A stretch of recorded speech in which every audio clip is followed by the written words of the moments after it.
ฝึกหัดไปเรื่อยๆอาศัยประสบการณ์เวลามันเกิดอาการปิติดูบสันสิว่าทำให้มากทำให้บ่อยบอกเดี๋ยวเกิดความเคยชินกับอาการปิติส่วนมากเขาสิคมปิติไว้พอเป็นเขาสิปล่อยมันก็เป็นธรรมดาเพราะมันเป็นการเริ่มใหม่เขาบ่เคยชินกับสิ่งนั้นอาการปิติมันเกิดแห้งๆบางคนบางองค์พระ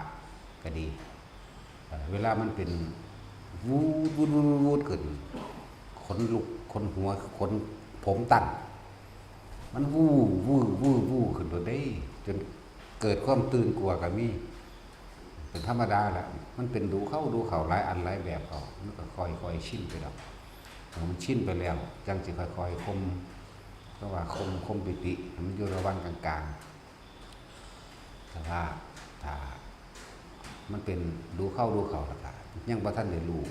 วิธีคมอยู่ก็สิบอกให้ว่า วิธีคมหรือดึงมันให้มันเป็นอยู่ระหว่างกลางๆให้มันส่วนมากเขาจะปล่อยความรู้สึกสุดไปกับมันเต็มไปกับมันความรู้สึกที่ผมตั้งขึ้นเบิดเลยเนี่ยเป็นขึ้นล่มทูขึ้นนี่เบิดหัวเบิดผมเลยวืดขึ้นเลยฟูขึ้นหูก็เป็นลูบขึ้นไปเลยจังสิถ้าผู้ใดมีอาการแบบนี้ดึงสติขึ้นมาว่าวิธีเหตุให้มันผ่อนคลายลงมากก็คือการสูดลมหายใจเข้าลึกๆช้าๆลึกๆแล้วผ่อนลงช้าๆลึกๆเพื่อเป็นการกระชากให้ปิติหายปิติดึงลมหายใจซ่าๆลึกๆเด้อเวลาผู้ใดมันเป็นวูดขึ้นทั้งหูขึ้นไปเลยเห็นไหมก็บ่แม่นว่าแบบว่าบ่ฮู้ยินหยังหรอกแต่ว่าคนที่มีอาการสิเข้าใจดีว่ามันเป็นวืดเป็นอึ้งขึ้นไปเลยผมนี่ตั้งขึ้นไปเลยแม่หน้ากะหยากะชากะตึงไปนำบักมันตึงธรรมดาเด้ตึงแบบความรู้สึกในหันวืดปะขึ้นคักนี่ครับวืดขึ้นคักนี่ครับนั่นแหละถึงว่าคอยสูดลมหายใจเข้าลึกๆแล้วก็คอยปล่อยออกนั่นแหละคือคำว่าหายใจเข้ายาวรู้ว่ายาวเนี่ยแต่วันนี้มันเป็นคำเบาบ่ให้เบาบ่ให้คิดเอาความรู้สึกใส่กันเลยแล้วมันจะคอยลงมาแต่ว่าความรู้สึกที่ว่าคนลุกก็เบาบางลงมาได้ก่อนคนหัวลุกหัวตั้งเบาบางลงมาเกิดกลายเป็นคนขิ้งลุกตัวมั่งนะนี่แก่ถ้าที่สอดแทรกโดยปัญญาคือมันบ่เกิดแซ่จังสันมันเป็นแค่สิ่งนี้เกิดขึ้นแล้วมันก็สิดับไปแต่มันอาจจะมีอาการปิติอย่างอื่นแทรกซ้อนเข้ามาอีกได้บ้างจากคนดุดผมตั้งขึ้นมาแล้ว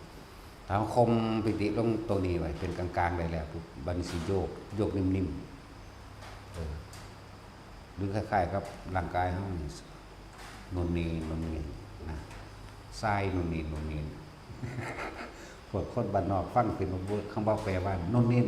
นี่นะ หมุนช้าๆนิ่มๆนะบางที่บางคนมันก็โยกหน้าโยกหลังเนี่ยบางคนก็ซ้ายขวา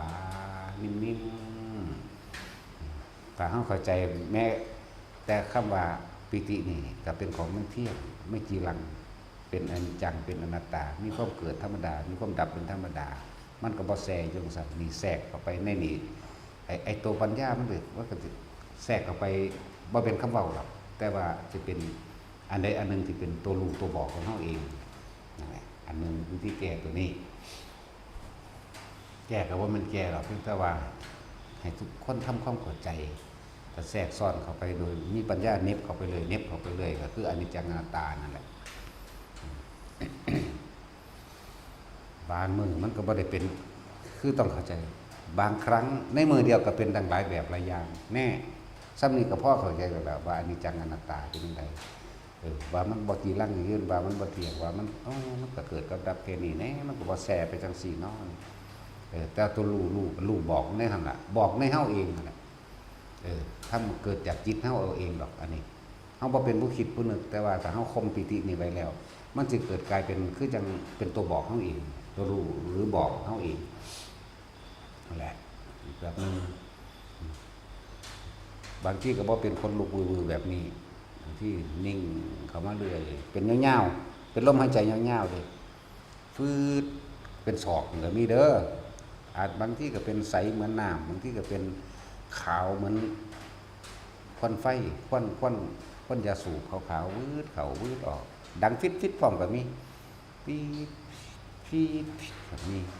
บางที่ก็เป็นแสงประกายแป๊บเข้าไปเขาออกก็ต้องสนใจ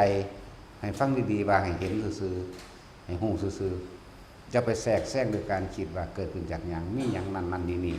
ถ้ามีความคิดเข้าไปแทรกแซงแล้วกล้าและกลัวก็เกิดขึ้นพอใจก็ไม่พอใจก็เกิดขึ้นนั่นเองอย่างไรจังหวะเบิ่งมันว่าธรรมดามันเวียงออกทั้งข้างแบบนี้เด้แต่มันเป็นเวียงซ้ายเวียงขวามันตรงมั่งก็มีเวียงซ้ายเวียงขวาก็มีบางคนสิไปกำหนดว่ากูสิกำหนดให้มันเป็นจังใดหนอนี่คือแผ่มันแล้วบ่ท่านกลมันแล้วกลแห่งวิจิกิจฉาความลังเลสงสัยนั่นแหละสงสัยว่ามันเอาแบบใดกันแน่นะ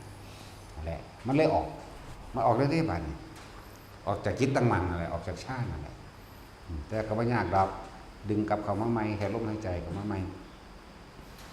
ของพวกนี้แก้บ่ยากมันบ่เป็นตาย่านมันบ่คือเห็นผีผีก็แม่นผีจริงดอกเป็นผีปลอมผีคิดทั้งคิดเฮานึกขึ้นมาเอาเองดอกอันนี้ผีที่คนที่คือความย่านบาดกลัวสั่นเล่นอยู่ทั้งในอยู่แล้วเวลามันเข้าอารมณ์รู้สึกว่าวังๆเว้งๆเป็นวังเว้งเข้ามาแล้วตั้งๆสิพุทธขึ้นมาเองดอกบ่แม่นผีจริงผีความคิดเฮาแหละอันนี้ก็เห็นซื่อๆอย่างหนึ่งเด้อแหละประสิทธิ์เทียบนั่งกาลีโสนกุติกันนกะนั่งกาลีจึงเป็นลูกศิษย์ของ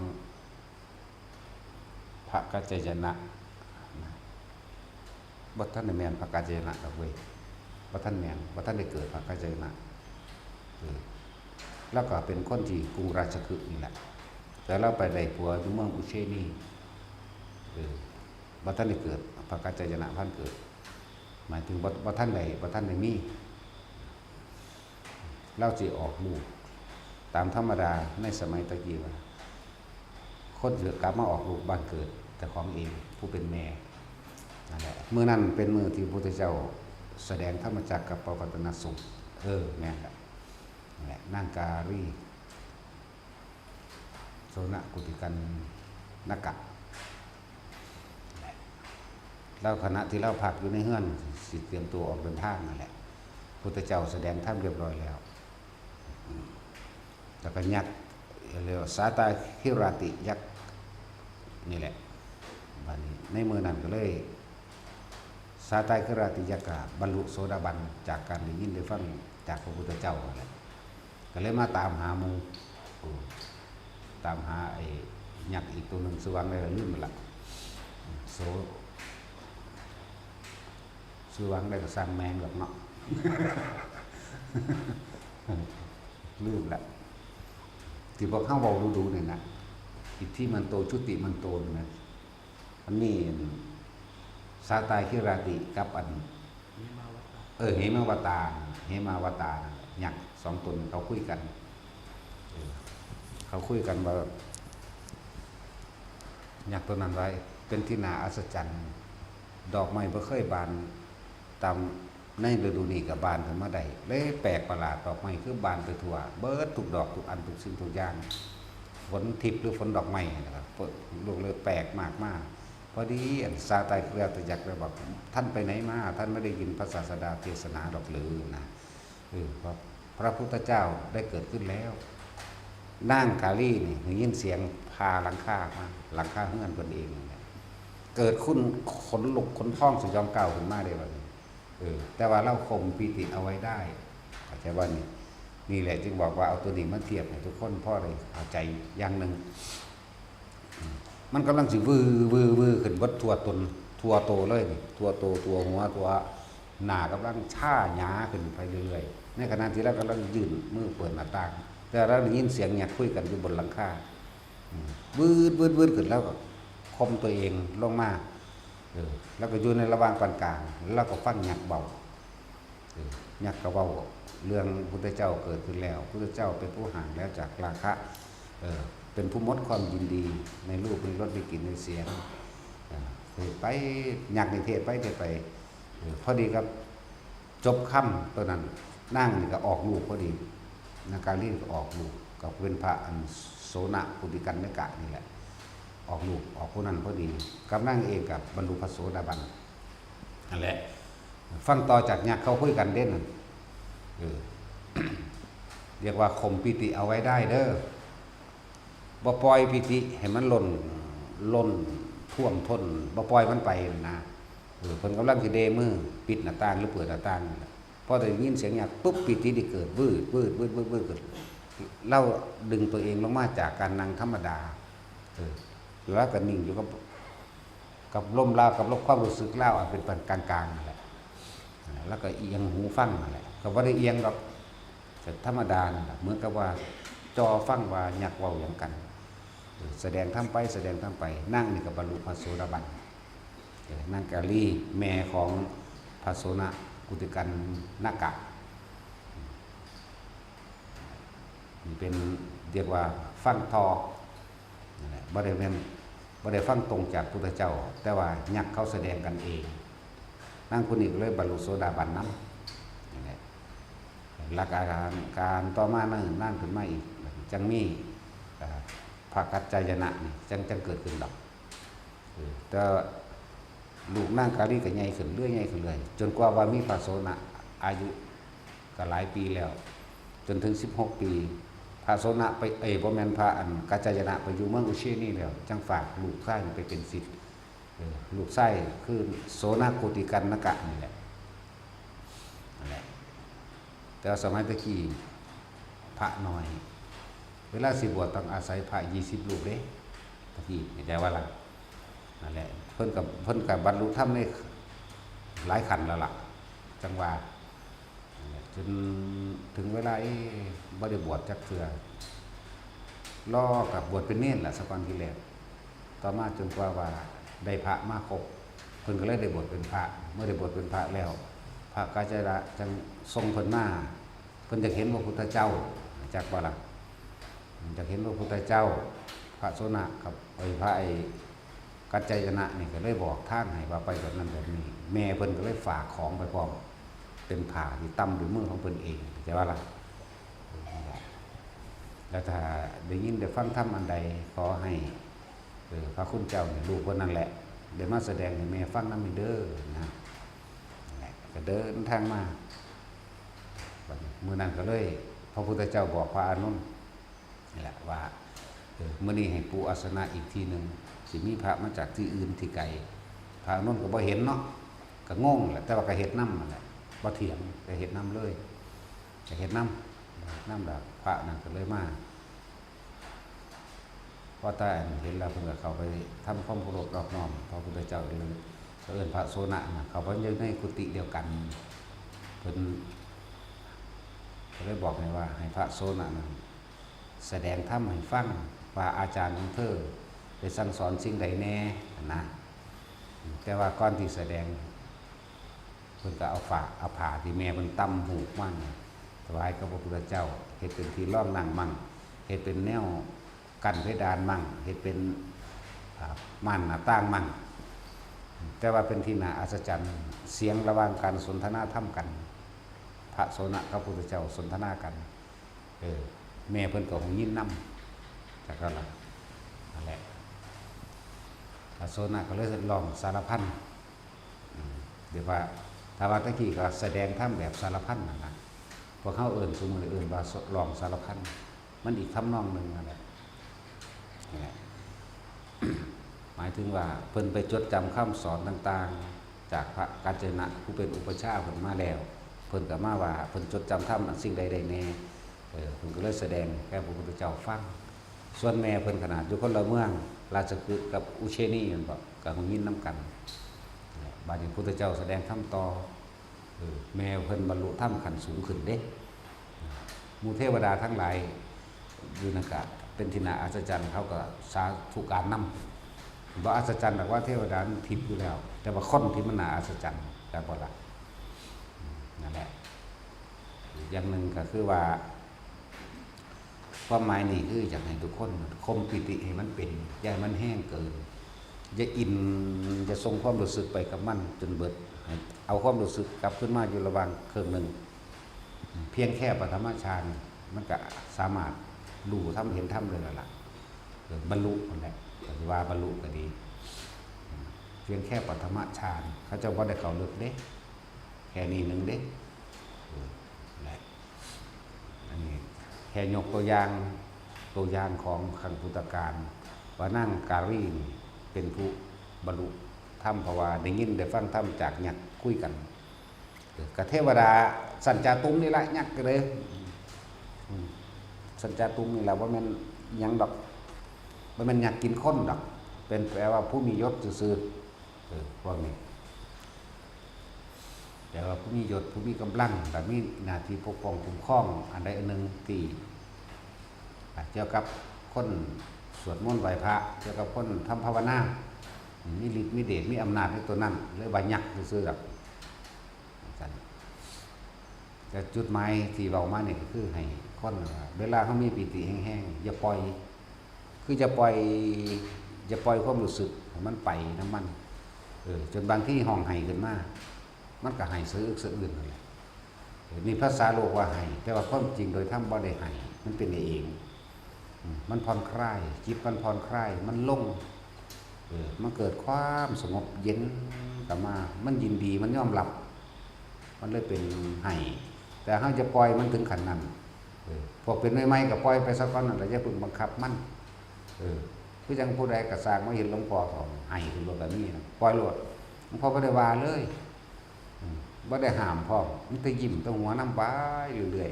ๆนั่นแหละปล่อยสักก้อนเพราะว่ามันเป็นไม้มันเป็นจัก10 เทื่อ20 เทื่อเป็นจังค่อยๆคมมันก็ได้ดอกปล่อยมันโลดให้มันกินปีติให้มันอิ่มปีติให้มันเบิกบานในหัวใจเจ้าของนั่นโลดปล่อยสักก้อนแต่ว่าพวกเฮาที่ฝึกดีแล้วนี่ฝึกเรื่อยๆเมื่อแล้วจะพยายามเพราะว่าปิติมันน่ะมันบ่แม่นแค่ว่าหายากเด้มันหลายกว่านั้นเด้ตำราก็ว่าหายากคุตกาปิติคณิกาปิติภรณาปิติอุพงคาปิติโอกันติกาปิติอันอื่นๆมันบ่มีชื่ออันพุ่งขึ้นกลางอากาศจังซี่มันก็เป็นแล้วก็ชวัดเฉวียงเป็นคือปีนตีร่างกายจังซี่มันก็มีจักสิปิติใดแล้วเอาร่วมไปในว่าคำว่าอุพงคาปิติทำให้กายลอยขึ้นนั่นแหละมันพุ่งขึ้นไปเรื่อยกันกับพุ่งเด้มันว่าท่านได้พุ่งถึงร่างกายพุ่งดีหรอกหลายๆส่วนมากกับพุ่งแค่เป็นแค่ความรู้สึกมีความรู้สึกว่ามันพุ่งไปซื่อนั่นจังว่าจะปล่อยถึงขันนั้นถ้าผู้เป็นไปแล้วนะค่อยๆตัวเล่าลงมาตัวร้อยจริงๆอุปงคาปิติร้อยจริงๆมันต้องเป็นดูเขามันจึงสามารถกำหนดได้เหมือนกันเท้าคมนั่นแหละเท้าปล่อยมันไปเลยเท้าคมว่างจิตเป็นกลางใดความรู้สึกตัวกับมีอันบางหลายคนที่เป็นส่วนมากสิปล่อยวือไปเลยนั่นแหละแต่เป็นคนหัวลูกสู่ปล่อยวือไปเลยมันเป็นคนหัวลูกธรรมดาเลยผมตั้งสังหลังขึ้นวืดขึ้นแล้วก็ให้เข้าไปกับมีเด้ต้องบอกว่าสูดลมหายใจเด้อเวลาเขาได้เป็นแบบนั้นสูดลมหายใจเข้าลึกๆแต่ช้าๆเด้อวืดขึ้นแล้วปล่อยออกซ่าๆวืดขึ้นคือจะตัดมันเลยทีเดียวคือจะกระชากใบยักกระชากแล้วก็เบิ้งมันคืออ่อนลงมาเบิ้งก็เหลือแต่ขนลุกขนพองสยองก้าวธรรมดาบ่เป็นฟูแบบนั้นอันนั้นหูยธรรมดาบ่หนาเฮานี่หยาซ่าตึงขันบักกักนี่ก็อยู่เทียบกันได้แล้วเนาะก็ได้เป็นก็สิฮู้อยู่ดอกนั่นแหละแต่ว่าถ้ามันเป็นปึ๊บลักษณะนี้สูดลมใจก็ลึกๆแล้วปล่อยออก2-3 ลมแล้วก็ปกติเองดอกคมไว้จะปล่อยไปบางทีมันก็จะคอยโยกแบบหมุนนี่แหละหมุนใส่ความรู้สึกหยุดแบบกระซ้ายกับขวาหยุดหน้าหลังหยุดใส่ความรู้สึกได้หยุดจากว่าต้องใส่ความคิดมันนั่งเป็นของมันดอกเพื่อเป็นแล้วหางหูดอกผู้พันจะเป็นคิดเอาหยุด แต่ถ้ามีปัญญาแทรกซ้อนคำว่าอนิจจังอนัตตาเกิดขึ้นมาเองดอกอันจังสิรู้ก็มาเอาเองดอกนั่นแหละนี่สำหรับปิติที่บ่ท่านได้มีรูปภาพหลอกหลอน หรือบ่หลอกหลอนแปลว่าก็เป็นที่น่าเชื่อถือหรือเป็นรูปภาพที่น่ายินดีสิ่งที่น่ายินดีที่เฮาสิเห็นพระสงฆ์องค์เจ้ามาองค์นั้นสอนนั้นองค์นี้สอนนั้นนี่หรือเป็นพระพุทธเจ้าลอยลงมาทรงแสงสว่างสัพพันธรังสีมันก็สร้างนะให้เห็นซื่อๆเด้บ่ได้ไปยึดว่าจริงว่าจังเด้อย่าให้สิ่งทั้งหลายเหล่านั้นเบี่ยงเบนความสนใจมันจะออกจากความตั้งมั่นออกจากสมาธิเบิ่งไปเรื่อยเพิ่นแสดงไปเรื่อยแม้คำพูดที่พระองค์แสดงก็ไม่เที่ยงเกิดดับนี่ให้ลงมองนี่เด้บางที่เพิ่นหายไปแล้วเพิ่นก็บ่แซ่อยู่จังซั่นเกิดดับพระองค์นั้นมาพระองค์นี้มาเกิดดับนั่นแหละอย่าให้เบี่ยงเบนเข้าไปอินกับอันนั้นก็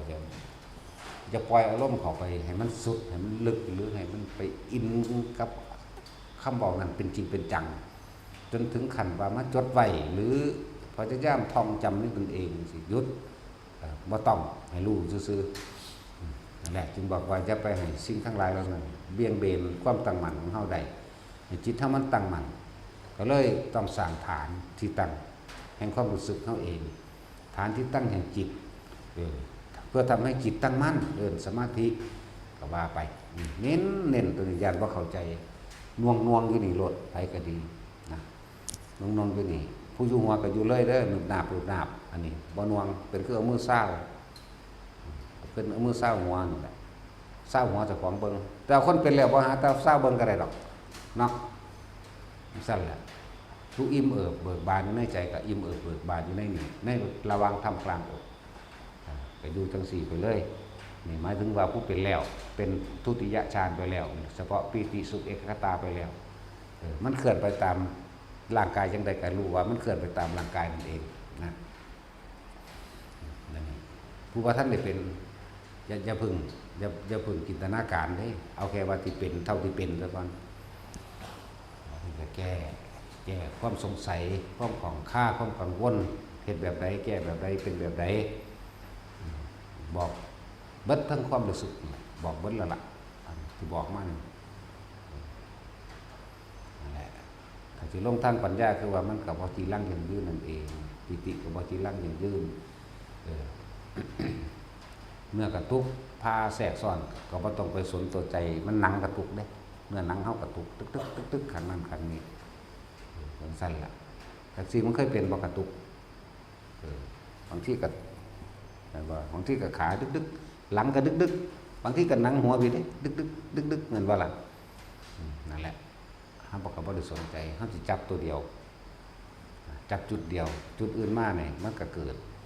แล้วมันก็บ่เกิดจังซั่นเด้ล่ะน้อแล้วมันก็เศร้านั่นแหละ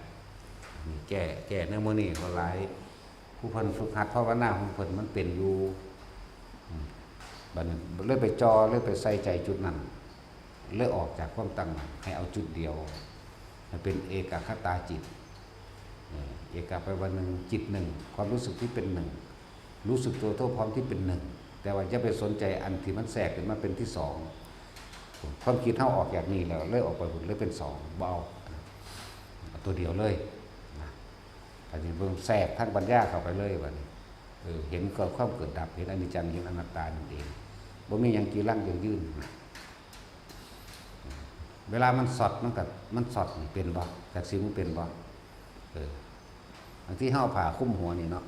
ขีดไปเลยนี่แตกจากเลยนี่ขีดผ่าห่มเฮานั่นน่ะเฮาผ่าคุ้มหัวนี่ขีดไปก็แตกจากเลยนั่นว่าล่ะหรือผ่ามาห่ม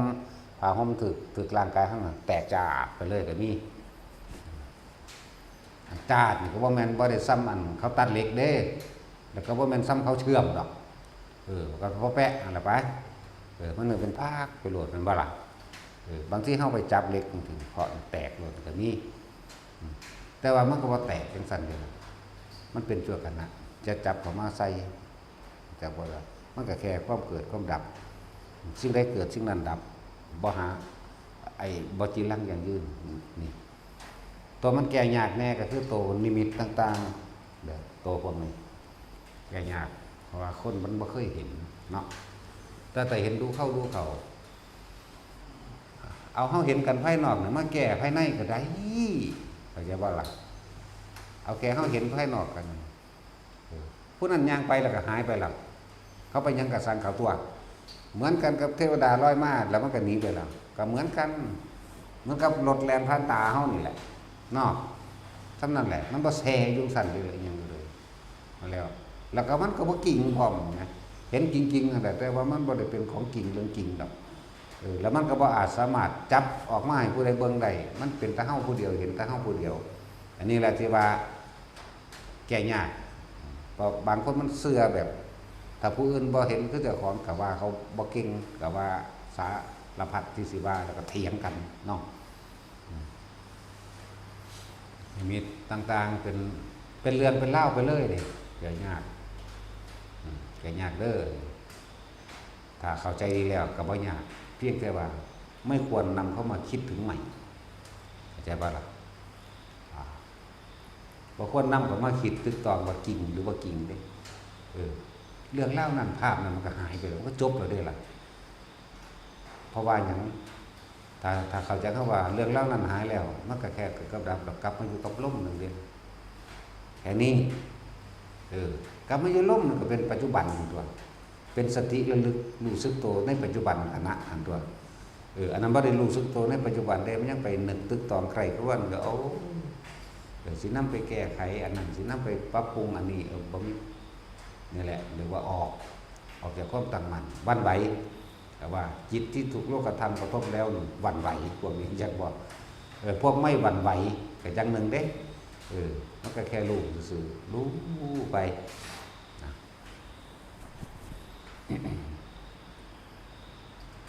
บางที่มันเหมือนกันครับที่เพิ่นว่าจิตตกภวังค์คือเฮาตกจากที่สูงก็เป็นเด้ว่าจิตตกภวังค์อันภาษามันเฮานั่งดีๆคล้ายๆก็ว่าเจ้าของงวกนึกลงสิตั้งแต่มันบ่แม่นจักว่าล่ะคือจังพวกนั่งหลับตาหรือบ่หลับก็ซักได้ว่าสิเป็นก็เป็นหลับลงคือก่อนคือกันหลับลงวุบลงบาดเดียวสะดุ้งขึ้นมาไปคิดหาอาการไปคิดหาว่ามันคือหยังนี่ผิดเด้อวุบตึ๊บขึ้นมาเข้าลมหายใจปั๊บโลดนี่วิธีแก้มันเด้อเพราะมันไปคุ้มไข้ควรนั่นแหละจะไปแซ่ยังอยู่ในอดีตเมื่อกี้นี่อดีตหน้าที่เมื่อกี้นี่แล้วไปแซ่แล้วไปหาเหตุผลคือหยังนั่นนี่คือเป็นเหมือดคือเป็นดำๆคือเป็นบุบๆนั่นแหละต้องตัดความคิดเห็นในการหาเหตุหาผลจากบนก็ต้องไปสื่อมันก็ต้องไปสนใจครับไล่หรือดีนะกลับเข้ามาลมหายใจเป็นปัจจุบันทันทีอาจจะว่าหลังเราเป็นทั้งสี่อันโตนี่ก็เลยผู้เขาจะแก้กับแก้ยุดอกภวังคจรณะภวังคจิตภวังคุปัจเฉกนี่มันก็ว่าไปภวังยังกระสร้างที่สนใจกลับเข้ามาลมหายใจเป็นปัจจุบันขณะโดดอาจจะว่าหลังแต่มีพวกสงสัยหลายภวังคจรณะคืออย่างไรภวังคจิตคืออย่างไรคุปัจเฉกคืออย่างไรคือประสาทอาจจะว่าล่ะคือพวกโรคประสาทเนี่ยจะไปหาเหตุผลยังกับมันหู้แล้วเจ้าบ่ก็ดับทุกข์บ่ได้เด้อล่ะหู้แล้วก็ยังเจ้าจะหู้ต่อไปอีกนะว่านั่นคือกลลวงอย่าบ่ล่ะกลลวงของความคิดปรุงแต่งทั้งหลายเด้อยังกระสร้างมันกลับเข้ามารู้ลมหายใจเขาออกมีวิธีแก้บ่ต้องไปแก้อย่างอื่นควรต้องทำอย่างไรควรต้องเขาลมหายใจแค่นั้นเองลมหายใจปุ๊บอุณหภูมิปุ๊บก็ว่าไปแล้วไปแค่มีสติรู้สึกตัวนึงเราต้องไปนั่นกับมันเดี๋ยวเรื่องเล่านี่ภาพอดีตศาสตร์มันก็สร้างมันดอกก็มันเป็นบ้าน้ำอดีตศาสตร์แล้วมันพากันเวียนว่ายแต่เกิดที่นี่เนาะมันบ่ฮู้จักปัจจุบันเวลาเฮานึกถึงอดีตอนาคตเกิดพร้อมเด้สิบอกให้เด้ออยู่นํกันทันทีเด้ปัจจุบันขณะบ่รู้มีแต่ปล่อยใจลอยมือลอยหรือเรื่องเล่ากับบุคคลที่เฮาหักเฮาสิปล่อยใจลอยมือลอยแต่ได้เลิกกันจังซี่ ถ้าผู้ยังหักเขาอยู่เนาะผู้เฮ็ดหยังผิดเด้นะนั่นแหละเอิ้นว่าเมื่อลอยเพลินเพลินไปเมื่อลอยไปบ่มีสติบ่มีความรู้สึกในกายเอิ้นว่าบ่มีวิญญาณกันได้คนพวกนี้บ่ฮู้สึกโตเจ้าของเลยว่าเจ้าของมีวิญญาณบ่ฮู้ปล่อยลึกไปกับอดีตแต่ตายตอนนั้นอนาคตคือหยังเอาถ้าบ่ไปนรกโลดนั่นอันนั้นแล้วพวกมือพวกลอยไปเพลินไปคนเฮาคิดถึงอดีตเบิดนั่นแหละคิดถึงอนาคตบ่ได้เพราะมันบ่ทันได้เกิดนั่นบ่คิดถึงอดีตเราอยากให้มันเป็นแบบนี้เรื่องอนาคตนั่นนะในขณะที่โดดอยู่2อย่างนี่อดีตอนาคตอนาคตอดีตก็เอาอดีตไปเป็นอนาคตปรุงแต่งอยากให้มันเปลี่ยนไปนั่นแล้วอยู่ซอนี่แต่ว่าบ่ฮู้ปัจจุบันนี่ต้องแก้ให้ทุกคนอยากให้เข้าใจคำว่าปัจจุบันนะมีต่างๆสารพัดคือจังเคยบอกมาเรื่อยๆอยู่ดอกบ่แม่นว่าเฮารับตาเห็นเด้อันที่ว่างูไงลงมาจากถ้ำฝาผนังถ้ำมันเป็นไปได้จังได้โตมันจริงเน็บอยู่ในหนาดในหนังในผนังถ้ำแต่เครื่องโตมันหูดลงมาอาปากใส่เฮาหายน้ำลายฟงใส่น้ำหนาก็ฟุ้งตัวนั่นเป็นแค่ความรู้สึกของบ่จริงดอกแต่เฮาบ่คิดเหลียวเบิ่งอยู่เหลียวเบิ่งแบบบ่คิดก็ฮ่าๆข้างนั้นข้างนี้ปากแดงก็ไล่เงี้ยอยู่ๆจังซี่ก็ฮ่าๆเฮาบ่ได้สนใจบ่นำเข้ามาคิดรึบขึ้นไปแน่ก็เป็นฝาผนังถ้ำเหมือนเดิมก็จะพุ่นออกมาตั้งหน้าได้บัดนี้ซ้ำขาบัดนี้น้อยกว่าเก่าออกมาเฮาก็มาเกี่ยวพุ่นเกี่ยวพี่กอดไปกอดมาถูไปน้ำหนาน้ำตาเฮานี่แหละเฮาก็บ่ได้สนใจก็หายไปเดี๋ยวบัดนี้ต้นน้อยๆคืองูอีหลีได้บาดนี่แม่มันของจริงหรือบ่ของจริงก็บ่คิดจักว่าล่ะซ้ำโปรตีนซ้ำดำมีดำผ้านี่แหมนี่จากไงแล้วมากลางแล้วมาหน่อยลงเห็นมันมาหอดมันยกข้อพะโวใส่กันเลยเขามาไก่เขาไม่แต่ว่ามันก็คิดยังดอกแต่ผู้ท่านที่เป็นเกิดบอกว่าเกิดว่าตายว่าแห้งแล้วคือว่าโสใส่โหลดอยู่กับร่มอย่างเดียวใหญ่ว่าล่ะผู้ว่าท่านได้เป็นอาจจะเจอเหตุการณ์ทั้งสี่กันเมื่อแต่มันงูอีหลีกัดตายกันมันตายโหลดเนาะมันก็ตายตอนนี้มันก็ตายมื้ออื่นอยู่ไหมแม่นว่าสัตว์บ่ตายปีนี้ก็ตายปีหน้านี่ไหมเข้าใจคำว่าสาระตายเข้าใจคำว่ายอมรับความจริงตามความจริงว่าทุกคนเกิดมาต้องตายแน่เบื้องต้นแห่งโสดาบันทำตัวยอมรับความตายบ่ตายมื้อนี้มันก็ตายมื้ออื่นเนาะนี่ไหมเบื้องต้นแห่งโสดาบันคือยอมรับความตายหนึ่งเด้ในขณะนั้นมันบ่ได้คิดว่าจะไปฆ่างูหรือคิดจะไปลักไปปล้นไปจี้ผู้ใดมันก็เป็นศีลอยู่ในขณะนั้นแหละศีลที่บริสุทธิ์อยู่เลยคือในหูดังเฮานั่นแหละอยู่ในลมหายใจเฮานี่แหละจากโบราณตอนเฮาอยู่กับลมหายใจมันคิดหยังอยู่บ่มันบ่ได้คิดเด้มันคิดคือมันออกจากลมมันบ่ซั่นแล้วถ้ามันตายตอนมันตายมันตัวดีบ่ได้ไทยฮอดอรหันต์บุขณะนั้นคือเบาอีกแล้วนั่นจากโบราณนั่นแหละแต่ว่าผู้ว่าท่านได้เป็นว่าท่านได้เคยเห็นอาจจะถ้าเฮาบ่โสถ้าเฮาบ่ตัดตายถ้าเฮาบ่ยอมรับความตายมันขามยากอยู่เด้อเข้าใจบ่ล่ะต้องยอมรับมันถ้ากูบ่ตายมื้อนี้กูก็ตายมื้ออื่นภาษาความตายจะไปหาญาติมันเฮ็ดหยังแน่ยินดีแล้วก็ยอมรับกับความตายโลดปล่อยมันเลยแต่สงสารดีบ่ดีงูกัดบ่เข้าตัวเนาะเป็นงูอีหลีก็ดีแท็กซี่มึงต้องแล่นหาคอนใส่มันเลยแม่นบ่ตาสินนี่ตายตั้งงูใหญ่ลงมาพุ่นล่ะตาสินทั้งสั่นแล้วย่านเด้อท่านคนย่านย่านก็ตายคือเก่าแหละแต่สิย่านเฮ็ดหยังนี่ก็เหตุการณ์นึงปล่อยเลยมันก็เข้ามาคือสิกัดทีเดียวล่ะก็บ่ได้กัดธรรมดาอยู่บ่มีหยังแล้วมันก็ไปของมันเองก็ลอยหนีออกหน้าถ้ำบ่ได้หายแบบเด้ลอยออกไปเหมือนตัวใหญ่ซ้ำเสานี่เนาะก็ ก็รึบขึ้นผนังถ้ำเหมือนเดิมแต่ตัวซ้ำขามันก็ร้อยหนีไปคือเก่าตัวซ้ำดำมีดำผ้าเนี่ยมันมาเกี่ยวเห็ดปุ่นเห็ดปีใส่แล้วมันก็ออกนี้เป็นหน้าถ้ำคือเก่าอยู่เด้แล้วสั้นละครับธรรมดาทั้งหมดนี่นั่นแหละแต่อาการปีติต่างๆที่เกิดขึ้นกับกายหลายๆคนก็ยังสงสัยถิ่มบ่ได้อยู่ทั้งที่เขาเน้นเว้ยจากว่าแทบทุกวันที่แก่ความสงสัยเรานี่จากวันเกือบทุกมือเด้ที่แก่เรื่องนี้ก็ยังมีคำถามมันทุกมืออยู่สุกย้อนฟังอะไรเป็นยังเนาะกูเกิดจากว่ายังอื่นอยู่ได้สูกูให้ตักกูบอกตั้งเก้าหลายเลยกูก็ข้ามว่าเรื่องนั้นเก้ากูก็จะว่าอันไม่อยู่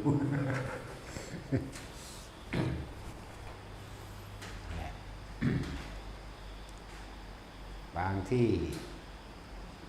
เป็นคือเอามือแช่น้ำแข็งมาจับไหล่เฮาจับแอวก็ตามจับขาก็ตามอย่าสนใจนึกคิดอยู่กับลมอยู่กับอันนี้อย่างเดียวบางที่มันก็บ่แม่นว่าอยู่กับลมอย่างเดียวลมบ่มีคือเฮาบ่ได้คิดถึงลมแต่ว่ามันอยู่อุณาโลมเลยหรืออยู่กับความนิ่มนวลกลางหัวเลยจังซี่มันสิเย็นด้วยเข้ามานี่ก็สร้างคือเอามือแช่น้ำแข็งนี่จับนี่เอามาแตะเอามาเปิะนี่ดีมั้ยเย็นขาเย็นขั้นหลังก็แล้วแต่เหมือนกับมือจับไหล่เฮาจังซี่ก็สร้างอยู่กับอุณาโลมเลยบ่คิดหยังนี่เป็นชั้น2อยู่แล้วอยากว่านั่นแหละมันต่างๆหน้าสารพัดกับที่เกิดขึ้นมาเพียงแต่เฮาระงับดับความคิดอะไรมันก็บ่หวั่นไหวเองทำให้บ่อยมากเกิดค่อยชินมันก็ตั้งมันของมันตั้งมันของมันก็จนถึงขั้นปัญญาก็เกิดขึ้นมาแทรกซ้อนขึ้นมาเองดอกมันเกิดขึ้นมาในเจ้าของเองเป็นตอบเป็นถามเป็นถามเป็นตอบนั่นตัวเองแต่ว่าเฮาบ่ได้ตอบเฮาบ่ได้ถามแต่ว่าเฮารู้มันซื่อๆเลยเคยเป็นแนวนี้ก็สิฟังแล้วเอาไปดัดแปลงให้ตนเองนั่นแหละเคยเป็นแนวนี้ตั้งแต่เรื่องของยืดขึ้นนี่ก็ตกใจแล้วคนนั่นบ่ล่ะโตเฮานี่นะโตเฮานี่ถึงทั้งที่ย่านท่านไปตำหลังคาสังกะสีก็มีได้อันถ้าเฮานั่งอยู่ในกุฏเนาะในกุฏหรือในเถียงหน้าแม้ในห่มใหม่ก็ย่านมันไปตำงาใหม่ก็มีได้ออกซ้ำหยุดปั๊บโลดเด้ความคิดพาแทรกนิดหน่อยเท่านั้นปั๊บโลดบัดนี้จะเป็นอีกบ่เป็นนั่นแหละอันที่เป็นประเภทว่าเหมือนกับเฮาไปหมุนไปตีลังกาบางที่กลางอากาศบางที่เป็นเจ้าของไปหายใจในน้ำก็ได้จริงไหมอย่าไปคิดแทรกซ้อนมันเด้อปล่อยเบิ่งมันไปโลดอันนี้เม็ดหนึ่งมันอยากดึงไปเร็วอยู่อันนี้มีต่างๆที่เห็นเป็นเรือนเป็นล่าหรือเป็นตัวเองแสดงลงไปในน้ำมันหรือไปตามหรือฮอกอย่างสินะพวกเดินจงกรมก็เป็นเด้อบ่แม่นแต่ว่าเป็นตะนังเด้เฮานั่งนี่เฮาบ่ได้ถ้าตะกี้รับตาโอ้ยมากมายมหาศาลอันรับตานี่จังว่าบ่ค่อยเอาอันตัวรับตาบ่ค่อยเว้าปานใดเพราะมันเยอะมากอยากเอาเฉพาะตัวมันมื่นตาเด้อมันต้องมีสติพอขนาดนั้นมันยังเผลอไปอยู่เด้นั่นน่ะมันยังเผลอบ่มีความรู้สึกตัวมันก็ยังไปอยู่บ่มีความรู้สึกตัวไปตามเรือนตามเล่าบ่ต่างจากหลับตาก็ยังเผลอไปตั้งแต่เมื่อนั้นมากก็บ่เผลอดอกตั้งแต่ถึกแสงกูมันมากบ่เผลอเลยบาดเผลอจังไดมันสิแสบขึ้นมาโลดจริงหรือบ่จริงก็สร้างแต่ว่าเฮามันแบบนี้นะคือพยายามบ่ออกจากความรู้สึกตัวในกายแค่นี้อยู่แค่นี้แหละจะไปเห็นมากจริงๆแล้วครับมันบ่ได้เฮ็ดหยังหรอกแต่พวกเฮาเนี่ยเอาตามความรู้สึกตัวซะก่อนจนว่ามันปล่อยเอาเองจนว่ามันว่างเอาเองจนว่ามันเอาเองนั่นแหละจนว่าเฮาบ่ได้เฮ็ดหยังอีกแต่เฮามีแต่รู้กับรู้นะรู้ซื่อๆเด้บ่แม่นรู้โดยหยังล่ะตะกี้มันหลงเพราะว่ามันบ่รู้สึกโตเลื่อนหลงไปซะหลงรู้ก็ว่าหลงว่าเจ้าของรู้จักว่าบ่ได้ว่าบ่ได้รู้ว่าเจ้าของหลง อันเดียวกันนั่นแหละหลงว่าเจ้าของรู้เลยบ่รู้ว่าเจ้าของหลงอันเดียวกันเด้ออันนี้เห็นยังก็สร้างมันสิบ่นำเข้ามาคิดนี่เห็นก็ตามได้ยินก็ตามได้กลิ่นก็ตามเป็นธรรมดาเด้อคนที่เห็นใหม่ๆเป็นใหม่ๆก็อาจจะนำมาคิดหาลายหาดีหาถูกหาผิดอยู่ถ้าเป็นรู้เขาทำมากๆบ่อยๆแล้วมันก็สิค่ายออกมันเองคือเฮาคิดอันใดอันหนึ่งนั่นแหละคือเฮาได้ของเล่นใหม่นั่นแหละกับคือยังสะอื่นสะอ่อนอยู่บัดเล่นไปเล่นมาก็เคยชินอันนั้นก็ทิ่มเอาเองเด้สิว่าเบื่อบ่เบื่อก็จังซั่นแหละเนาะจังสิทิ่มเอาเองดอกนั่นแหละได้กระสู่ประสบการณ์คนผู้นั้นเป็นบ่ได้หรอกเป็นไหมมันก็ตื่นเต้นอยู่แล้วมันจะเบาให้หมู่ฟังอยู่แล้วเนาะมันจะมีจังสั่นจังสี่อยู่นั่นแล้วอยากไปทั้งพิเศษอยู่เด้นั่นแหละหลงรู้หลงความรู้รู้จริงกับรู้จำถ้ารู้จริงเราทิมรู้จริงบ่ทิมก็ยังหนึ่งเว้ยรู้เหมือนกันแต่คนหนึ่งปล่อยคนหนึ่งไม่ปล่อยแต่ก็เนี่ยพวกบ่ปล่อยนี่คือเอามายืนยันเอามาตัดสินอารมณ์คอยเลื่อมเขามากแต่วันนี้อารมณ์เลยว่าอื่นว่าหลงรู้อยากว่าหรือรู้หลงว่าตัวเองรู้แต่ว่ามันบ่ถิ่มจริงๆเห็นเหมือนกันผู้หนึ่งถิ่มผู้หนึ่งบ่ถิ่มผู้บ่ถิ่มนี่สิเวลาไปบอกให้หมู่ฟังสิมีความบ่พอใจข้างในได้เวลาเขาบ่ยอมรับเข้าใจบ่ผู้ถิ่มแล้วนี่เขาบ่สิสนใจเวลามีการแสดงหรือว่ามีคนขัดแย้งขัดง้างหรือตกเถียงเขาจะธรรมดาเด้เขาจะสิบ่มีอารมณ์แทรกซ้อนเด้แต่ว่าผู้รู้เหมือนกันเห็นเหมือนกันผู้นี้ยืนยันตัดสินอยู่นี่สิมีอารมณ์แทรกซ้อนมีความพอใจหรือบ่พอใจถ้ามีผู้เห็นคอยตามไปเลยสิพอใจถ้ามีผู้บ่เห็นตามสิบ่พอใจนี่จึงบอกว่าเอาความรู้สึกมาเป็นเครื่องรับประกันตัวเองนะลักษณะนี้หลายอะไรอย่างนี่ดอกประเภทนิมิตนิมิตบ่ตั้งจากฝันบ่รู้อันนี้จะไปจริงจะไปจังกับมันแค่นั้นแหละถ้ามันนำมาใส่อุปโลกผลมาใส่เป็นประโยชน์แก้คลายความสงสัยของใจผู้ใดผู้หนึ่งแก้ไปแล้วก็แล้วไปแต่ว่าบ่ให้ว่าจริงแก้สงสัยไปก็แล้วไปเพราะทุกอย่างเขาต้องถิ่มอยู่แล้วบ่ว่านอกบ่ว่าในสมบัติภายนอกเขาก็ต้องถิ่มอยู่แล้วแต่สิ่งที่เห็นภายในก็ต้องเหมือนกันถ้าเขามีสิ่งใดเขาสิเป็นทุกข์กับสิ่งนั้นเขาสิมีที่ตั้งแห่งจิตตรงกับตัวบางทีเขามีเรียกเข้าใจว่ามีว่าเป็นเองนั่นแหละคือเลิศว่าจิตมันสิมีที่ตั้งแต่มันมีที่ตั้งมันก็มีจินตนาการปรุงแต่งนึกคิดมันก็มีอารมณ์มันก็มีภพเท่านั้นแต่เน้นเขาบ่ได้ไปตั้งไว้กับสิ่งใดเลยก็ฮู้คือกันนั่นแหละแต่เขาบ่ไปยืนยันตัดสินว่ามันมีจริงหรือบ่จริงแต่ว่าก็เว้าแต่ว่าก็เอานำมาแสดงเพื่อให้ทุกคนคือสิ่งทั้งหลายทั้งปวงมันต้องปล่อยเบิดบ่หยุดมั่นถือมั่นนะ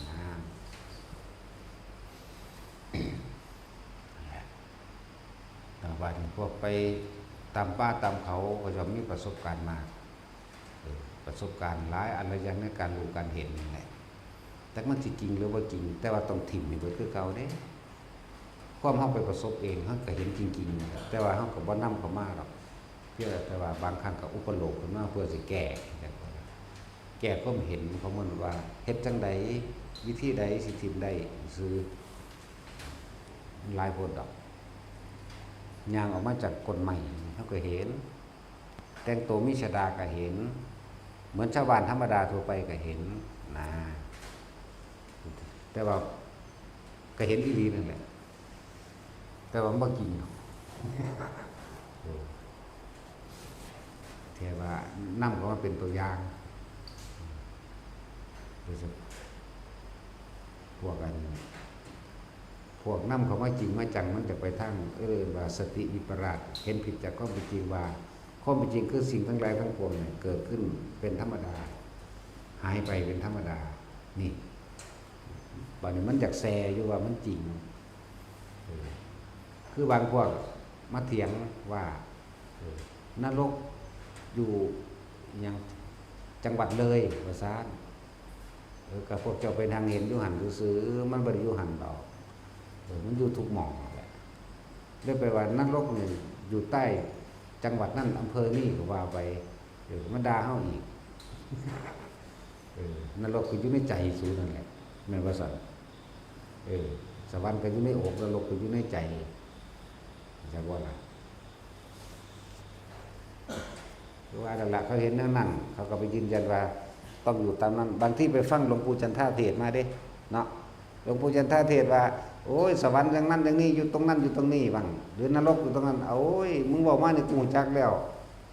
แต่ว่าก็ให้กำลังใจกันเป็นธรรมดาดีละที่เห็นไปก็ว่าพวกเจ้าถิ่มความเห็นถิ่มแม้กระทั่งความคิดเห็นเจ้าของบ่ว่าถ้าถิ่มอันสิ่งที่เห็นจะบอกว่าสิ่งที่ถูกเห็นสิ่งที่ถูกรู้ถิ่มแม้กระทั่งความคิดเจ้าของว่าจริงหรือเท็จผิดหรือถูกถิ่มบ่ถือเขามาจากอย่างเลยแหละถิ่มขนาดนั้นแหละประเภทไปเห็นสวยงามนี่เริ่มไปชินอย่างนี้ได้เป็นสวยงามอ่ะพี่จังถามว่ายุสวรรค์มีสวนดอกไม้อยู่บ่บางทีแล้วนี้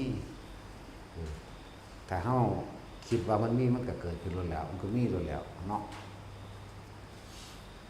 เอาในตำราก็มีเด้สวนนั้นทวันมั่งเนาะดอกไม้พวกดอกกินตปาตีมั่งก็สวนยังอีกแน่แหละมันหลายหรอกสวนนั่งนั่นวิสาขานะยุสันจาตุมมีอยู่มียุสันใดก็มีถ้าเขาคิดให้มันมีเนาะพวกนั้นเป็นของที่มันเกิดจากเหมือนกันกติเขาถามว่าเทวดาแต่ละองค์เทพบุตรแต่ละองค์คือมีเทวดานั่งฝ่าเป็นบริวารแล้วแต่มันเกิดขึ้นจากใดมันมีคนติดตามมักเข้าหลายกว่านั้นบอกมันบ่ได้เกิดนึกสั้นมันเกิดขึ้นจากบุญฤทธิ์แค่เฮานึกถึงมันเป็นมันก็เป็นโลดเข้าใจว่าล่ะเราเปรียบเทียบคือโลกมนุษย์ง่ายๆคือเฮาอยากนอนนำอีนี่เฮาก็แก้ผ้าออกอารมณ์เฮาก็เกิดโลดรูปราคะที่แรกพอใจในรูปร่างลักษณะท่าทางอีอันนี้บัดนี้เฮามานอนนึกฝันน้ำมันกระทั่งที่มีสติรู้สึกโตดีๆเฮายังจินตนาการจากนอนกับมันจากเอาทานันทานี้ก็ยังเป็นได้เป็นอรูปราคะตัวบ่ได้มีรูปแต่ว่าเสพกับสิ่งเหล่านั้นได้เข้าใจว่าล่ะเดี๋ยวว่าแท็กซี่มันเข้าใจวันนี้แต่จริงมึงว่าท่านใดเมียมึงก็ยังคิดนอนน้ำมันเนาะเห็นบ่ล่ะสั่นตัวนั่นแล้วเป็นทั้งเทวดามันก็เป็นสั่นด้วยกันมันบ่หลายเป็นน้ำปานันดอกแต่สองคนมันก็ตีกันบ่แห้งหรอกมันบ่ได้ยอมรับกันง่ายๆได้เลื่อนว่าเสกมันโดนบันดาลมันเป็นเสกโดนบันดาลน้ำไผ่ได้มันเกิดขึ้นจากความนึกของเฮาเองบุญจริตก็ว่าไปแต่ว่าอยากได้แบบนี้มันก็ได้เลยแต่ไอ้ยังอันเทวดาต่อท่องผู้ใดสิไปมักมันเดินนี่เนาะมันมีบริวารเดินนั่งฟ้า700มันนึกได้สำนั้นเข้าใจบ่ล่ะนึกได้สำนั้นสุดกำลังมันแล้วแต่ความจริงไผสิเอามันเด้อมันเมาเหล้าเมายาอยู่เท่านั้นว่าหาเลี้ยงลูกเลี้ยงเมียเป็นตัวไผสิเอามันเนาะคือว่ามีนั่งฟ้าเป็นบริวารถึง700ว่าซั่นเกิดขึ้นจากความนึกของมันเองเด้อเหมือนกับเฮาสิกินอาหารบ่มันไปนั่งกินเด้มันก็คิดอิ่มไปเลยเด้เข้าใจว่าล่ะแต่ที่เขาเจ้าวาดไว้ว่าอาหารแบบควันกุ๊บคือของใหม่อยู่เลยเขาเจ้าวาดให้มันเป็นรูปธรรมเพื่อให้คนเข้าใจแบบนั้นหรือซื่อดอกบ่ซั่นมันบ่มั่นใจแต่บ่ว่าจังซั่นแต่บ่วาดรูปจังซั่นแต่ว่าตั้งแบบนั้นคือมันบ่สูญหายไปไหนในความหมายเหมือนกันกับคนใส่ตะเข่าบ่ใส่กลับสิได้กินกลับบ่จักว่าล่ะสิได้กินน้ำบ่สิมีกลับกินน้ำบ่มันบ่เป็นแบบนั้นใส่ตะเข่าก็สร้างมันก็อิ่มทิพย์ไปเลยมันอิ่มไปเลยอิ่มไปทั้งน้ำทั้ง กลับนั่นแหละคือจังเฮามาร่วมสร้างศาลากับเพิ่นสร้างกุฏิวิหารจังซี่เฮามีอยู่10 บาทเพิ่นมีบาทหนึงก็รวมมันก็เป็นหลังของมันเลยบ่แม่นว่าซื้อตะกระเบื้องสิได้ตะกระเบื้องเนาะซื้อตะสังกะสีสิได้ตะสังกะสีบ่เป็นแบบนั้นมันเต็มหลังกันมาเลยว่ามันออกมาจากความรู้สึกที่เฮาอยากให้อยากสร้างพี่มันเต็มหลังกันมาเลยเราเรื่องทิพย์ๆเทิบๆมันก็ดีมันเรื่องไกลตัวหมดเลยเนาะพอเรื่องเข้าใกล้ๆกันนี่รถโดยเฉพาะเข้าขายสวรรค์อีกละขายสวรรค์พวกมาลงอีกละที่ทำบุญมาทั้งเบิดนี่ไม่ได้เอาหยังเด้ไม่ได้เป็นหยังเด้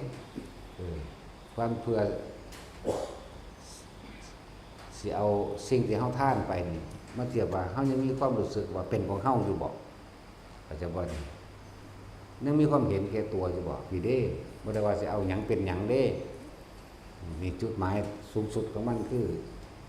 ปล่อยว่างบ่ได้เอาบ่ได้เป็นพร้อมสั่นในแนวทางที่เว้าความละเอียดละออของแต่ละอันแต่ละอย่างท่านน้ำซื่อๆว่ามีข้าวกินสิได้กินบ่มันอิ่มเลยอิ่มเบิดทั้งข้าวทั้งน้ำทั้งกับนั่นแหละจิกจิกจักจักเนาะเป็นยังวันนี้พลาดอย่างเดียวเลยกูนี่บ่ได้มากิ๊กกิ๊กกักกักหรือว่าหยาดน้ำทั้งสี่บางหม่องคือสอนว่าให้หยาดสั่นสิมันก็บ่ผิดหรือว่าบ่ถูกดอกบ่ผิดบ่ถูกดอกแต่ว่าสิเว้าตามมันเพิ่นว่ามันขึ้นอยู่กับความตั้งใจของเฮาแม้นบ่กล่าวคำใดก็ช่างเทียบในสมัยหนึ่งพอของคนผู้นั้นพอของพระองค์นั้นพระนี่เป็นสหธรรมิกกันจากบอกมาเยี่ยมพระกับพระเป็นสหธรรมิกแต่ผู้พรเป็นคนตาบอดพอของพระอีกองค์หนึ่งที่ปัจจุบันพระองค์นี่เดินทางมาพระคุณเจ้าอาหารอยู่ในครัวเด้อให้ไปตักเอาโลดได้บุญบ่ได้แล้วบ่หาตั้งแต่ว่าบอกความหมายว่าได้ให้แล้วไปตักเอาโลดแน่จังสิก็ได้แล้วบ่หาตะถวายใส่มือบ่หาตะตักใส่บาตรจังสิก็ได้แล้วบัดนี้หรือพวกอุทิศบุญจังสิแม่นพระสิเดมื้อหลับหรือบ่เดมื้อหลับก็ช่างขึ้นอยู่กับความตั้งใจเฮาว่านี่คือของคนที่เขาจะเอาเข้ามาลงครัวจังซี่แหมมื้อนี้ไปทำบุญหันกันหน้าแล่นเข้าลงครัวเลยพระฮอดบ่ฮู้จักหยังได้บ่ได้บุญมันเกิดจากผู้ให้ผีมันให้แล้วมันก็สงบไปแล้วจังว่าล่ะเย็นไปแล้วสงบเย็นไปแล้วได้ไปแล้วนี่ตั้งหากว่าต้องกล่าวคำใดเลยก็ได้คือพวกเขาเจ้ามาถวายผ้าอาบน้ำฝนจังซี่บอกว่าเอาว่างไว้หันแหละเขาเจ้ายังจากติด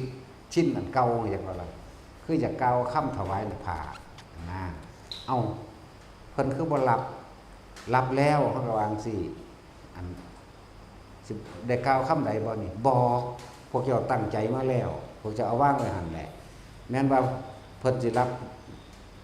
โดยเอามือแตะหรือว่าแตะก็ซั่นเวลาเพิ่นสิใส่เพิ่นก็ต้องเอาปะอธิษฐานใส่คือเก่าแต่สิ่งที่พวกเจ้าตั้งใจมาถวายแล้วให้แล้วจบแล้วนั่นแหละจังซี่อันนึงหรือเอาอันขนมนมเนยที่เป็นอาหารมาเพิ่นนั่งอยู่แต่เพิ่นบ่รับแต่ตั้งใจมาถวายแล้วแม่นเพิ่นสิบ่เดมือคำว่าเพิ่นบ่รับหมายถึงเพิ่นบ่เดมือเอาไหมว่าหาแตะใส่มือเพิ่นก็ได้เพิ่นก็สิบอกดอกเดี๋ยวมื้ออื่นเขาสิเอาขึ้นจังหันดอกจังซี่ก็แล้วไปแล้วเข้าใจว่าล่ะนี่มันก็ได้แล้วบางที่ก็บ่แม่นแค่นั้นบ่แม่นแค่นั้นบอกถวายของทั้งที่ของนั้นพระบ่เห็นเข้าใจบ่ผู้นิยางสวนทางบอกว่าพระพุทธเจ้าผู้ข้าขอถวายของแต่ว่าห้อยอยู่หันเด้อจะเอาได้เข้าใจบ่นี่ มีนิมิตหมายบอกว่าให้แล้วทั้งสั้นแหละก็คือได้แล้วเรื่องหยาดน้ำก็ต้องกังวลดอกเด้อว่าบ่ได้หยาดน้ำสิบ่ได้บุญ มันได้แล้วตั้งแต่เฮาตั้งใจให้บ่หันแต่หยาดน้ำประเภทหยาดน้ำบัดนี้สิบอกความกังวลให้ยากขวดน้ำยากที่ร่องน้ำหยาดอีกเห็นบ่กังวลเฝ้าตั้งแต่อันสิมาหยาดน้ำบางที่ก็แล่นหาจานซะก่อนให้พระล่อยะถาเนาะแล่นหาจานมาล่อจังซี่แหละมันหยาดบ่ได้นี่อยู่ในอันปืนในศาลาจังซี่เนาะบัดนี้มันกังวลฮอดว่าตอนเอาน้ำไปเทถิ่มเทใส่กกใหม่เทใส่ใบใหม่เทลงดินยันน้ำพ่อแม่สิได้กินน้ำคุณหรือเจ้าของสิได้กินน้ำคุณน้ำเปื้อนดินเปื้อนหยังโอ้ยสารพัดเอาแค่ตั้งใจโลดเด้อผู้ใดฟังอยู่นี่ก็ดีของนั้นให้ไปแล้วเหมือนกันกับพวกโอนเงินเข้ามาเพื่อสิทำท่านแต่ท่านแล้วมันเป็นบุญคือบ่อธิษฐานขอนั่นขอนี่ดอกโอ้รวมอันสั่งซื้อที่ดินน้ำเพิ่นกันหน้าถวายแด่หมู่สงฆ์กันหน้าสาธุเด้อขอบคุณท่านบุญสงฆ์กรรมดีข้าพเจ้าจนถึงแด่มารดาบิดาข้าพเจ้ามั่งกรรมนิเวศมั่งก็ว่าไปที่ละสาธุพ่อโอนเนี่ยเพิ่นบ่ได้บายด้วยล่ะเพิ่นบ่ได้ไปจับเอาก็มันก็ได้แล้วเข้าใจว่าล่ะเลื่อนว่าบุญเกิดจากผู้ให้ไม่ใช่ผู้รับส่วนต่างคืออานิสงส์ต่างคือซื้อนั่นแหละแต่จะเว้าโดยละเอียดต่อไปอีกถ้าในสัตว์เดรัจฉาน100 ครั้งก็สู้กับคนทุศีลแม้เพียงครั้งเดียวไม่ได้สร้างคนทุศีลคนบ่มีศีลคนพลาดคนเห็นแก่ตัวยังก็แล้วแต่100 ครั้งก็สู้คนมีศีลครั้งเดียวไม่ได้ แต่ว่าบุญจริงๆเกิดจากผู้ให้ไม่ใช่ผู้รับอันนี้คำว่าสู้ไม่ได้เนี่ยหมายถึงว่าอานิสงส์มันต่างกันเข้าใจบ่ล่ะถ้าในสัตว์เดรัจฉานเขาก็กินไปแล้วก็แล้วไปแต่ว่าเขาสิจื้อจำเฮาไว้เพียงผู้เดียวหาเวลาบางครั้งเกิดอันตรายสมมุติว่าให้หมาอาจจะมาซอยเฮาเข้าใจบ่นี่หมาสิหักเฮาหมาสิบ่กัดเฮาหมาตัวนั้นนี่เทียบปฏิทานในคนทุศีลให้คนพลาดหรือนักเลงบางที่มันก็เป็นยกตนเป็นได้ครูบารมีสูงเด้เข้าใจบ่นี่แต่ว่าถ้าเกิดว่าไปมีเรื่องมาหันคนพลาดเพิ่นก็อาจจะปกป้องเฮาเข้าใจบ่นี่นี่มันก็ไปทางนี้ท่านคนมีศีลก็สิทั้งปกป้องพร้อมแล้วก็สิบอกอานิสงส์แล้วก็สิแบบผูกมิตรหรืออาจจะแสดงอำนาจของศีลให้ฟังอาจจะว่าล่ะท่านในผู้มีชาญเขาก็สิอยากให้สิ่งที่เขามีให้เฮานี่คืออานิสงส์ต่างแบบนี้ส่วนการปกปักรักษาก็มีคล้ายๆกันกับให้หมากับให้คนพลาดกับคนทุศีลนักเลงกับให้คนนี่ปกป้องเหมือนกันอยู่ในทางกายในทางร่างกายแต่ว่าในทางใจต่างกันจากบัดนี้พ่อเข้าใจว่าแท็กซี่วันนี้คนมีศีลก็สิเว้าเรื่องอานิสงส์แห่งศีลให้ฟังใช่บ่ล่ะคนมีฌานก็จะฝึกฌานให้บัดนี้ท่านให้คนมีฌาน100เทื่อก็มันก็บ่สู้ให้พระโสดาบันที่1ได้บัดพระโสดาบันสิบอกทางนิพพานเด้แสดงธรรมอันเป็นอมตะเข้าใจบ่ล่ะนี่คืออานิสงส์ต่างแต่ว่าส่วนว่าได้บุญเสมอกันเบิดจังซั่นล่ะบัดนี้ท่านนี่พุทธเจ้า100เทื่อก็บ่สู้สังฆทานที1เด้เห็นบ่ซั่นแล้วจังซั่นแปลกบ่ล่ะสังฆทานที1ก็สู้วิหารทานบ่ได้เนาะมันเป็นหยังเอาถ้าบ่มีหมู่อยู่พระสงฆ์สิไปอยู่ไสแต่ว่าวิหารทานที1ก็สู้อีหยังรักษาศีลบ่ได้อ้าวรักษาศีลถึงบ่ได้ก็สู้หยังล่ะแผ่เมตตาถึงบ่ได้แผ่เมตตา100เทื่อก็สู้เห็นอนิจจังทุกขังอนัตตาที่1บ่ได้เนาะก็สิเว้าไปนี่ว่าใส่ใจเฮาได้ดอกเว้าแล้วไปเลยเพราะสำนั้นแหละเนาะบ่ตามตำราเด้ เอาตามตำราเนาะมาแล้วแต่ว่าก็บอกไปตามอานิสงส์มันมีนั่นแหละแต่คนอยู่ในนี่สิสนใจเพราะปันใดนั่นบ่ล่ะอันนี้บอกตามตำราให้ฟังนำความจริงกับเปรียบเทียบให้ฟังพร้อมส่วนเฮาท่านสัตว์หลายเอาจังมาคือมันก็สิหักเข้าเด้เนาะได้กินข้าวน้ำเฮาได้กินขาไก่น้ำเฮาอยู่มันก็หักเฮาเด้เวลามีอันตรายมันก็ซอยเฮาเด้คนท่านก็เหมือนกันแต่ว่าบางที่ก็เยอะยิ่งขึ้นมากอยู่แต่ว่าบ่ทำลายเฮาอาจจะปกปักรักษาเฮาอยู่บ่ต่างจากหมาเนาะคนมีศีล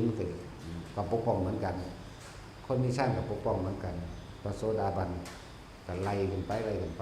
นี่คือความสูงอยู่อันหนึงแต่อานิสงส์นี่แหละที่ว่ามันต่างแบบนี้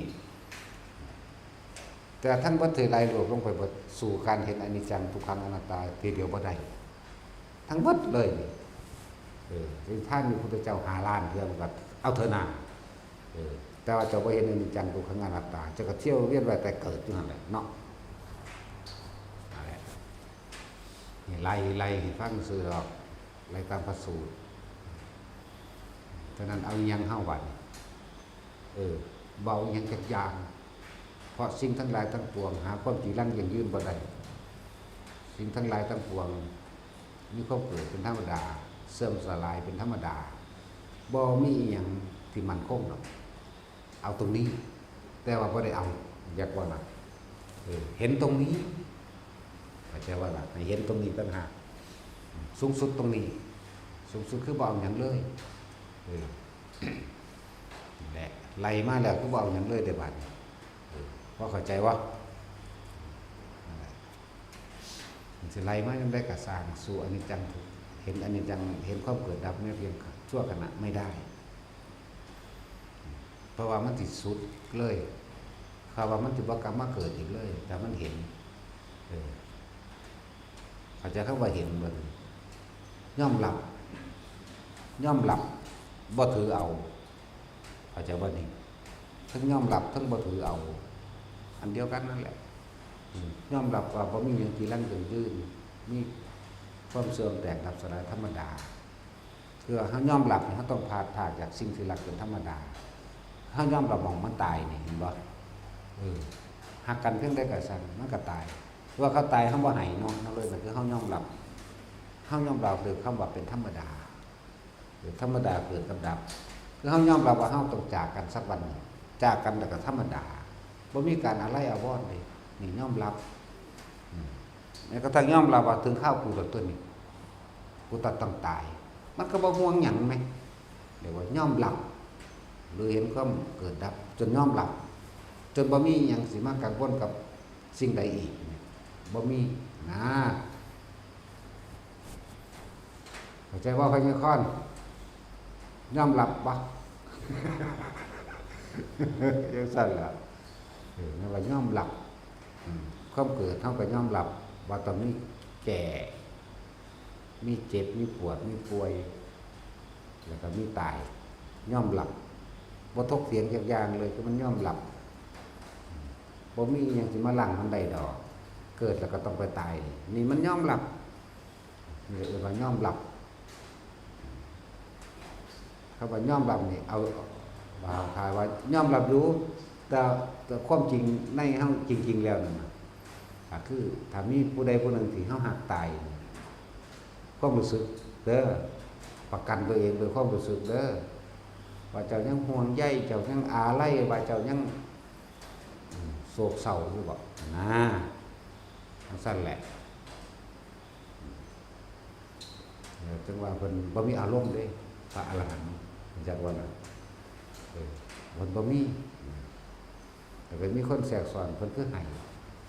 เพิ่นจะให้เอาคือมีอยากว่าเนาะ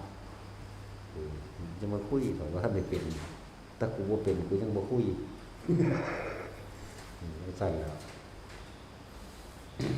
เขาว่าจักคำว่าจิตที่มันประวัติตันติขึ้นมาดอกเขาบอกฮู้จักมันประวัติเป็นแบบใดมันอยู่ในส่วนลึกที่มันขึ้นมาแต่ว่ามันบ่มีแต่ว่ามันประวัติขึ้นมาก็คือ คือพระอนุรุทธะว่าเป็นผู้อดทนในความแข็งแรงที่สุดแล้วในวาจิตตั้งมั่นแต่ว่านั้นนั่งน้ำตาไหลอยู่พระพุทธเจ้าตายจากว่าพูดมันฟรึบไปตั้งแต่ต้นแรกแห่งความปรารถนาว่าสิบรรลุอย่างผุนเด้มันวึบแต่ว่ามันเร็วมากๆมันกระซื้อมันซื่อมันบ่ได้ให้มันบ่ได้ดีใจมันบ่ได้เสียใจแต่ว่ามันเป็นของมันแบบนั้นนั่นแล้วพระอานนท์เพิ่นโสดาบันเพิ่นให้ละบัดนี้ก็เบิกอยู่ทั้งเป็นประวัติทั้งให้โดยพร้อมโดยความเคารพโดยความรักโดยความเทิดทูนโดยความบูชาได้บ่แม่นเสียใจเด้เข้าใจบ่นี่มันให้ไปทางอื่นมันแบบนั้นเด้ให้จริงๆนั่นล่ะเรื่องเพิ่นให้นั่นแต่เพิ่นก็ยอมรับอยู่แต่ว่ามันต้องให้สะอึกสะอื้นไปเรื่อยแน่นั่นแหละเพิ่นถึงโสดาบันตอนนั้นนั่นแหละบัดนี้พระอรหันต์ให้บ่แต่จะไปเว้าเรื่องแบบเอาอารมณ์โลกมาใส่เลยเว้ยเนาะของเพิ่นออกนอกโลกล่ะ เพิ่นอยู่เหนือโลกแล้ว มันเป็นประวัติอันนี้บ่แม่นประวัตินายสินโสภาเกิดวันที่เท่านี้บ่แม่นประวัติแบบนั้นเด้ฮู้ยบ่จักบ่เข้าใจก็สร้างแมงหรอกเนาะเอาแต่ว่าท่านกูศูนย์ละ